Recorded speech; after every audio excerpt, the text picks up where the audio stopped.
Aramburu, doctor en políticas públicas, quien promete que va a dejar la víbora chillando. Víctor, ¿cómo estás? Te saludo con mucho gusto. Buenas noches. Vicente, buenas noches. Pues qué bueno volverte a ver después de estas 2 semanas que estuve ausente ahí dando un par de cursos, pero ya estamos de nuevo para seguir conversando. Claro que sí, ya le vamos a entrar a los temas. También saludo a Tito Zurita Carpio, periodista, analista, tuitero y miembro de esta familia sin censura. ¿Cómo andas, Tito? Buenas noches, un gusto saludarles. ¿Sí me escuchan? Sí, Vamos a empezar a pelear como estabas hace rato ya. Te vi todo acá confundido.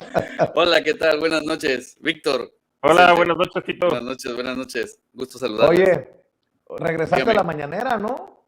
Oye, sí. Ya. No le metas esos periodicazos a Kenia López Rabadán porque luego te van a acusar de innecessary roughness, dicen en el fútbol americano, de violencia innecesaria. ¿Existirá eso de equinocidio? No sé. No seas cabrón, no sé. O sea, no, ecocidio iba yo a decir, disculpe usted. Ya vamos a hablar de ecocidio porque por ahí hay un video de Eugenio Derbez. Pero déjame saludar también a Jorge Gómez Naredo, director del periódico Regeneración, colaborador de Polemón, la revista, y miembro de esta familia sin censura. Querido Jorge, ¿cómo estás? Mucho gusto. Hola, querido Vicente, muy honrado de estar aquí con... No te escucho, Jorge, no te escucho. A ver, ¿me escuchas? Sí, ¿No? Te saludo con mucho gusto, qué bueno verte. Ahora sí que me vas a leer los labios. Oye, no, pues estoy muy honrado de estar aquí con Tito y con Víctor. Lo sigo muy detenidamente en Twitter y en todos sus espacios, así es que, pues feliz de estar acá. Pues muchas gracias, Jorge, también. Les propongo para... si quieres te podemos traducir lo que diga él. Sí. Bueno, déjenme echar a trabajar las tablas que va ganando uno durante tantos años en el negocio, pero ahí vamos. Déjenme proponer algunos temas para la mesa de diálogo. Por ejemplo, Víctor, ¿cómo ves esta manifestación de hoy para decirle al presidente no estás solo? Veo que algunos anti-AMLO están echando espuma por la boca. Jorge Berry dice, qué desagradable es ver a alguien que considerabas inteligente. Ahora resulta que consideraba inteligente a Claudia Sheinbaum, Jorge Berry, que se la crean en su casa. Qué desagradable es ver a alguien que considerabas inteligente dar un discurso de odio, pero sobre todo de sumisión ante alguien menos inteligente. Inteligente. Se mata solito. Ahí dijo algo así como elegante y inteligente, ¿no? El fanatismo convenenciero de Claudia Sheinbaum, que ya perdió cualquier vestigio de demócrata. Pues no entienden lo que no entienden. Más allá de Claudia Sheinbaum, Jorge Berry no se da cuenta de que el pueblo se expresa, mi querido Víctor. Pero además, ¿cuál discurso de odio? O sea, pues, odio es el que le tienen pues los que hicieron la reforma eléctrica, ¿no? Privilegiando el negocio privado por el interés de un derecho, bueno, por el interés de la mayoría y en particular, pues, de los que estamos de este lado, no de las grandes empresas, sino de los que hacemos uso residencial de la luz eléctrica, que somos el 80 y tantos % de los usuarios. En realidad, los que hacen gran consumo son el 0.00 algo por ahí, como 6%. De los usuarios, y sin embargo consumen más o menos la misma cantidad de electricidad que nosotros, y ya vimos que luego hasta pagan más tarifas más bajas. Eso por un lado, y luego por el otro lado, pues el interés de las empresas transnacionales que, pues, manejan mucho el discurso de las energías limpias, pero eso no es la realidad. O sea, la realidad es que ellos generan la mayor parte de la electricidad que venden a CFE con gas por medio de ciclo combinado, y ese gas además tampoco es mexicano, viene de Estados Unidos. Y luego ahorita estamos viendo en esta coyuntura, bueno, pues que el precio es bastante volátil. Lo vimos el año pasado también cuando se congelaron las tuberías, bueno, los gasoductos en Texas. A ver, pues los gringos, y es lógico, obviamente ellos van a priorizar el consumo y van a priorizar a su gente. Y entonces, o sea, si llega a haber un congelamiento de gasoductos como lo hubo el año pasado, pues que se aguanten los mexicanos y que se aguanten su industria y que se aguante su derecho a la educación y su derecho a la salud. Pues necesitan electricidad, pero pues la prioridad primero van a ser y con justa razón, pues los ciudadanos de Estados Unidos. Nosotros deberíamos pensar igual. O sea, la soberanía energética de México pues está por encima, ¿no? Y el bienestar, que hay que considerar que la electricidad pues es un insumo fundamental tanto para la planta productiva, o sea, es decir, para los propios empresarios que por otra parte están haciendo negocio por ese lado, pero pues también para poder ir a la escuela, para el transporte público, para que funcione el metro bien, para que funcionen los hospitales. Y pues imagínate si de repente te suben las tarifas, ¿no? Y más en invierno, pues la gente del norte también se va a congelar.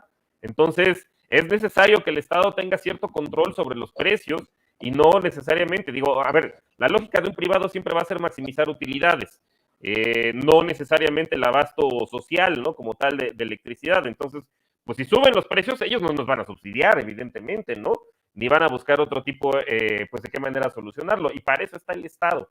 O sea, la electricidad, por mucho que digan los ministros, ¿no? Que no necesariamente es un derecho humano porque no está en la Constitución, pues a lo mejor no como tal, pero claramente para poder ejercer el derecho humano a la salud, a la electricidad, a la movilidad, etcétera, pues necesitamos electricidad. Entonces, digo, eso es por un lado, ¿no? Por la parte como generan gas. Y luego hay un truco, ahí un trucazo más bien, en el despacho, así se llama el orden de despacho, que pues si uno ve la reforma del Pacto contra México, pues tiene cierta lógica hasta que de repente se vuelve ilógico, ¿no? Y cuando algo es ilógico, que no suena lógico, pues suena metálico. Empiezan diciendo, bueno, pues se le va a dar primero al sol, o sea, bueno, a la energía solar, después a la eólica, y pues hasta ahí dices, bueno, órale, porque pues finalmente, digo, no han logrado, bueno, más bien ya encontraron la forma de privatizar el sol y privatizar el viento, que es mediante la generación de electricidad, pero dices, bueno, todas las demás cosas iguales, pues no suena mal, ¿no? Hasta ahí. Luego, pues la nuclear, porque esa finalmente no la puedes parar. Luego la geotérmica, pues que finalmente también el agua caliente que viene del subsuelo, pues es gratis, pero luego de repente aparece el gas, entonces ahí es cuando ya no hace sentido, ¿no? Por encima de las hidroeléctricas. Y entonces, pues esto es porque como el sol pues es gratis, ¿no? El insumo y se paga por medio del costo marginal por el precio del insumo, pues no le vas a pagar cero, ¿no? Evidentemente, pues a los generadores de energía eólica, a los generadores de energía solar, pues porque no, simplemente no las pondrían. Pero entonces, ¿por qué no se las pagas entonces a precio de hidroeléctrica, que es mucho más bajo la generación que a precio de gas? Ahí es donde está la tranza. ¿Por qué? Porque pues, el gas es un insumo mucho más caro y además es importado. Entonces, por donde le veas, ¿no? Y luego también está pues el tema de que muchos reciben subsidios por la transmisión y por el porteo, es decir, que básicamente están utilizando una infraestructura que ya pagamos, además. O sea, las torres estas de alta tensión que vemos, pues bueno, en todas las calles que se llaman las torres, ¿no? Además, pero también en las carreteras, pues eso no es gratis, o sea, eso lo pagamos con nuestros impuestos. Y pues digo, donde uno le busque a todas estas reformas, a la reforma del Pacto contra México, pues está llena de sangrías al erario, ¿no? Entonces, pues esta gente está enojada. Por eso digo, honestamente dudo mucho que Jorge Berry pues alcance a entender este tipo de cosas, pero pues finalmente el diablo está en los detalles, ¿no? Y cuando uno le empieza a rascar por varios lados, digo, ya ni entrar en la anterior conformación de la CRE, que pues evidentemente estaban todos los cuates ahí, ¿no? Y además con el lado. Pero bueno, pues esta gente está enojada, ¿no? Sobre cualquier cosa, pues van a protestar. Vaya que si están enojados. Estaba leyendo al traidor de Mario Di Constanzo que escribe: el día de hoy se ordenó a los trabajadores del gobierno de la Ciudad de México ir al evento de Claudia Sheinbaum y para el domingo les dieron 3 opciones: dar 1,500 pesos para alquilar autos y acarrear gente a las urnas, poner su auto con gasolina para acarrear gente, o 3, la rescisión de contrato. ¿Cómo ves, mi querido Tito Zurita Carpio? ¿Andan desatados o, como digo, anda la perra brava? El traidor de Mario Di Constanzo siempre está con este tipo de mensajes, con cosas que no puede probar, porque, por ejemplo, esto pareciera, si le tapamos ahí la carita que tiene ahí, su ojito triste, y el nombre, podría, ¿quién lo pudo haber escrito? Leo Zuckerman, Riva Payaso, Berlauzarán, cualquiera de ellos, son casi mensajes genéricos de estos elementos de la oposición que siempre avientan esto y obviamente nunca van a aventar una prueba. No entendería yo, por ejemplo, fíjate lo que pone ahí, 1,500 para alquilar el auto y para cargar gente a las urnas. O sea, alquilar el auto, ¿para qué? Si en general a la mayoría de las personas les queda muy cerca la casilla donde van a votar, o sea, a un par de cuadras, siempre se suelen usar escuelas o parques. Así que no entendería yo para qué tienen que acarrear gente a votar. O sea, y además eso será muy notorio. Yo creo que Mario Di Constanzo fácilmente con una cámara podría demostrarnos todo eso el domingo, pero pues yo creo que el señor pues ha de ser los que se levantan a las 12 del día, entonces ya se va a perder toda la acción. Lo que vemos son mensajes de odio. El de Jorge Berry, precisamente, me gustaría hacer una observación ahí. Es constante cuando alguna mujer dentro de la 4T se manifiesta a favor del proyecto, siempre la atacan de esa manera, siempre la acusan de sumisa, siempre la acusan de estar subordinada a los deseos de un jefe, como si fuera un jefe malvado, no sé, un Gárgamel o algo así, lo que imaginan estos personajes, y quisieran a una, ya no quiero decir el nombre porque me da mucha risa, Lili Telles, mejor, gritando en las tribunas, porque para ellos eso sí es una mujer inteligente, o sea, una mujer que va a mentir, que va a gritar, que va a insultar a los demás, que va a ofender a todos. Para ellos es una mujer inteligente, no alguien que comparte la misma idea de un proyecto. O sea, es irracional lo que están haciendo estos personajes, y además, si te das cuenta, es un ataque misógino hacia Claudia Sheinbaum, porque la colocan como si ella no tuviera capacidad, como si ella fuera alguien a la que puede manejar cualquier persona, y bueno, la trayectoria de ella la avala como para que un personaje como tan triste, como Jorge Berry, venga a acusarla de semejante tontería.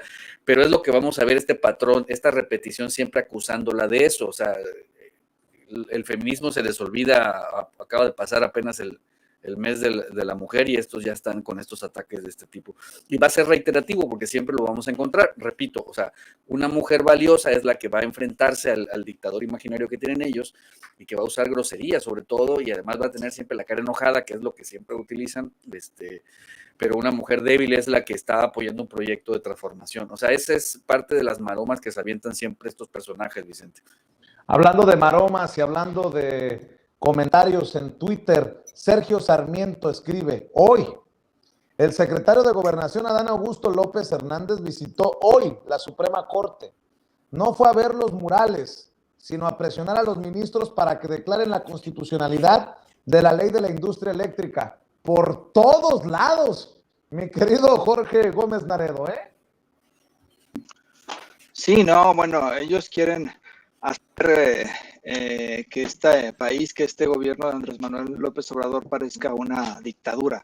Entonces le dan unos poderes a veces sobrenaturales donde operan en todos los espacios, los demás poderes a ¿cómo se llama? Andrés Manuel y a todo lo que él decide. Ese yo creo que es el gran elemento que ellos han intentado durante muchísimo tiempo establecer, que AMLO es un dictador, que AMLO opera, decide todo, que AMLO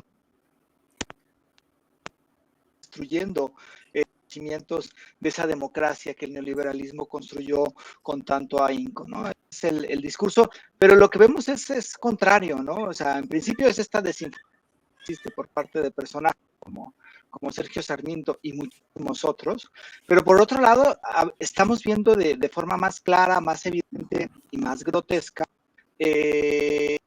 personajes a esta derecha que prácticamente es intolerante. O sea, la cobertura que se hizo por marchita, porque fue en realidad una marcha, hubo muy poquitas personas de la derecha, pero que en realidad estuvo llena de panistas de la Ciudad de México y de otros grupos también políticos, pues lo que evidenciaron era una completa intolerancia.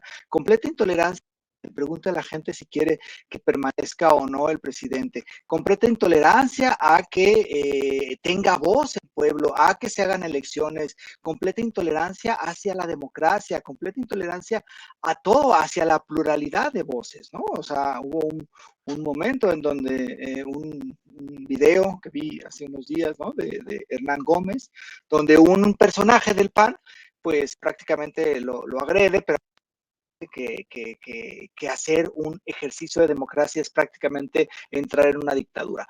Entonces es muy grotesca la forma en cómo se está evidenciando esta derecha, y también es muy evidente esta decadencia que viven pues los voceros de esta derecha, como el propio Sergio Sarmiento que mencionas, y como muchísimos otros, ¿no? Entonces, a mí me parece que nunca en país se había tenido una pluralidad de pensamiento.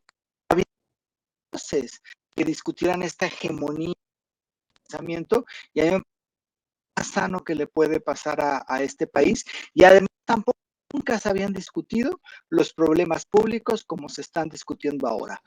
Esta cuestión, lo que dice ahorita que mencionas de Sergio Sarmiento, pues es como operaba el PRI, ¿no? El PRI mandaba y le ordenaba, ¿no? Ni siquiera mandaba a su secretario de gobernación, los expresidentes priistas y panistas, ordenaban prácticamente a los ministros, al presidente de la Suprema Corte. Eso ya no sucede. Cada vez los temas son muchísimo más públicos y hay muchísimo más debate. Y eso a mí me parece que indica que vivimos en una democracia sana, donde la opinión pública, donde la pluralidad de pensamiento es cada vez más clara, más grande, y que abona a que la gente esté también muchísimo más consciente de lo que está sucediendo en el país. Precisamente